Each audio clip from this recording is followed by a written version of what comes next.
Hi friends, today I'm going to tell out 82nd Divya Desam திருப்புலங்குடி Perumal காட்சின Vedan புஜங்க சயனம் கிழக்கே திருமுகம் தாயார் மலர்மங்கை நாச்சியார் புளியங்குடி வள்ளி விமானம் வேதவர விமானம் சரசு விமானம் தீர்த்தம் வர்ண தீர்த்தம் நிருதி தீர்த்தம் பிரதிக்ஷம் நிருதி வர்ணன் தர்மராஜன் மங்களாசாசனம். நம்மாழ்வார்கள் 12 பாசுரங்கள் பாடியுள்ளார். நம்மாழ்வார் 12 பாசுரங்கள் திரு வைகுண்டத்திலிருந்து 3 கிலோமீட்டர் தொலைவில் இருக்கிறது. சயன கோலத்தில் பெருமாள் இருக்கிறார். காசிவேந்தன் பூமிபாலன் என்று திருநாமம். பூமியை ரச்சித்து கொடுத்தவர். ஸ்ரீதேவி பூதேவி நாச்சியாருக்கு சண்டை. பூமாதேவிக்கும் ஸ்ரீதேவிக்கும் நாச்சியாருக்கும் சண்டையை சமாதானம் செய்ய இருவரையும் திருவடி இடத்திலேயே வைத்துக் கொண்டிருக்கிறார். இதில் என்ன ஆச்சரியம் என்னென்றால், பெருமாளுடைய திருவடியை நாம் வாசலிருந்து கர்ப்பகிரகத்தில் வழியாக தரிசனம் செய்ய முடியாது.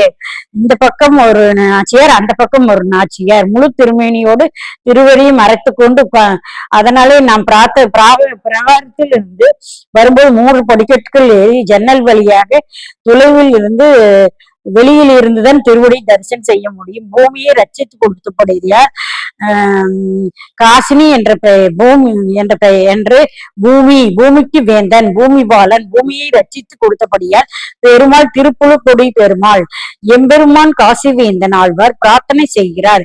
பக்கத்தில் நம்மாழ்வாருடைய ஆழ்வார் திருநகரி என்னை கூப்பிட்டு இருக்க கூடவே வந்திருப்பேன் அல்லவா, அவர்கள் 2 பேர் மட்டும் திருவடியை பிடித்து விட வேண்டும், என்னை கூப்பிட்டு கொண்டால் உதவிக்கு நான் வரமாட்டேனே என்று நம்மாழ்வார் கூறுகிறார்.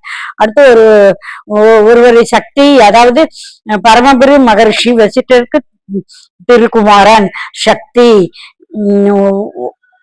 என்ற பிராமணன், அவன் தன் மனைவியுடன் ஆனந்தமாக இருக்கும்போது வசிஷ்டருடைய பிள்ளை சக்தி வர மதித்து எந்த மரியாதையும் செய்யாமல் போக அவன் சாபமிட்டான். சாபத்திலிருந்து எப்போ இந்த ஊருக்கு இந்திரன் யாகம் செய்யும், அப்போ நீ யாகத்தை தடுக்க விடுவாயே, இந்திரன் தன் வஜ்ராயத்தில் அடிப்பான், அப்போதுதான் சாபம் தீரும். சக்தி இவ்விடத்தில் சொன்னான். இந்த ஒரு ரிஷி அழித்து விட்டான். அதற்காக தன் சாபத்தை போக்குவதற்காக இங்கே யாகம் செய்ய வந்தார். யாகத்தை தடுப்பதற்காக இவர் அவன் சாபம் பெற்று இருக்கிறாரே, இந்திரன் வஜ்ராயத்தால் அடிக்க சாபம் நீங்கி இங்கேயே அனுகிரகம் புரிந்தார். யாக குண்டலியாக போற்றிய ஸ்ரீமன் நாராயணன் கதாயினை அந்த அரக்கனை அடித்து அந்த சாப விமோச்சனம் பெற்றார். காசினி வேந்தன் என்ற பெயர். காசினி வேந்தன் என்றால் பார்த்தோம் போக்கத்தோடு அரக்கனை அழித்தபடியால் காசினி வேந்தன் பூமி பாலவன் பூஜக சயனம் மலர்மகள் நாச்சியார் பூமி பிராட்டி புலங்குடி வள்ளி நாச்சியார். அங்கே வேதசார விமானம். அழகான சின்ன கதை. ராமானுஜர் இந்த பெருமாளை தரிசனம் செய்ய வந்தார். தரிசனம் செய்துவிட்டு ஆழ்வார் திருநெல்வேலிக்கு போகணும் என்று இவ்வளவு தூரம் என்று அங்குள்ள ஒரு சிறு பெண்ணிடம், ஒரு சின்ன குழந்தையிடம் கேட்டார். கூப்பிடும் தூரத்தில் இருக்குது. கூப்பிடும் தூரம் என்றால் எங்கிருந்து பாடியிருக்கிறார்.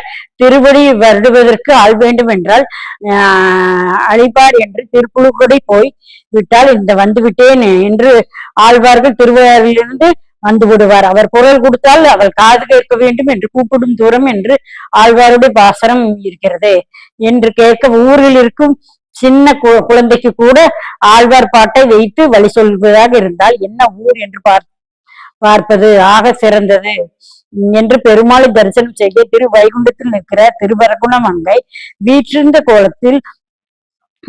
கோலம் திருப்புலங்குடியில் சயன கோலம். 3 பேரையும் தரிசனம் செய்துட்டோம் என்று சேர்ந்து பெருமாள் ஆழ்வாருக்கு குணத்தை காட்டியிருக்கிறார்.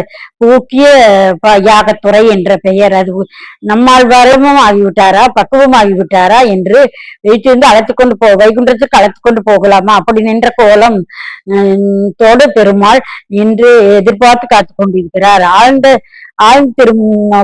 அமர்ந்த திருக்கோலம் எதிர்பார்க்கிறார். முடியவில்லை. நத்தம் வரகுணமங்கை ஆசன பெருமாள் சயன கோலத்தில் திருக்கோலத்தோடு பறித்து கொண்டு எதிர்பார்க்கிறார். திருப்புலக்குடி பெருமாள் நின்றும் கிடந்தும் அமர்ந்து புலங்குடி கிடந்து வரகுணபங்கை நின்று கொண்டு அகங்களையோ ஆழ்வாரை எனக்கு தெரியும். ஒரு சமயம் லட்சுமி தேவியுடன் வைகுந்தத்து புறப்பட்டு இவ்வுலகில் தாமரை நதிக்கரையில் அழகழகாக அழகாக வரிசை சிரமமாக மனக்கேட்டு அமைந்துள்ள பகுதியில் சற்றே உள்ளுர தனியாயிருந்ததால் இப்படி வந்து தன்னை பொறாமை கொண்ட பூமி காட்டி மிகவும் சினங்கொண்டு பாதாள லோகம் ஒரு காலத்தில் ரேவா நதிகளில் ஒரு சமயத்தில் மகாவிஷ்ணு லுக்குமி தேவியுடன் வைகுண்டத்தில் புறப்பட்டு இப்பூவில் தாமிரபரணி நதிக்கரையில் அழகழகாக மணல் மேடு அமைந்துள்ள பகுதியில் சற்றே உல்லாசத்துடன் தன் பிற்கு இப்புவில் இருந்தும் என்னை விடுபட்டு லட்சுமி தேவியுடன் மகிழ்ந்து எய்தி கொண்டிருந்தாரு என்று எண்ணி பொறாமை பெற்றுக் கொண்ட பூமி பிராட்டி மிகவும் சின்னங்கொண்டு பாதாள லோகம் புகுந்து மலையில் லோகம் வறண்டு இருளடைய தேவர்கள் எல்லாம் இந்நிலை மாற வேண்டும் ஸ்ரீ நாராயணனை துதிக்க அவரும் பாதாளலோகம் சென்று பூமி பிராட்டி சமாதானப்படுத்தி இருவரும் தனக்கு சமமாக என உபதேசம் செய்து இருவருக்கும் நட்பு உண்டாக்கி இவ்விரண்டு தேவிமார்களும் சூழ இவ்விடத்தில் காட்சியிருந்தார். பூமி காத்ததாலும் பூமி பாலர் என்று திருநாமம் பெருமாளுக்கு உண்டாயிற்று. Okay friends, bye. Please subscribe my channel.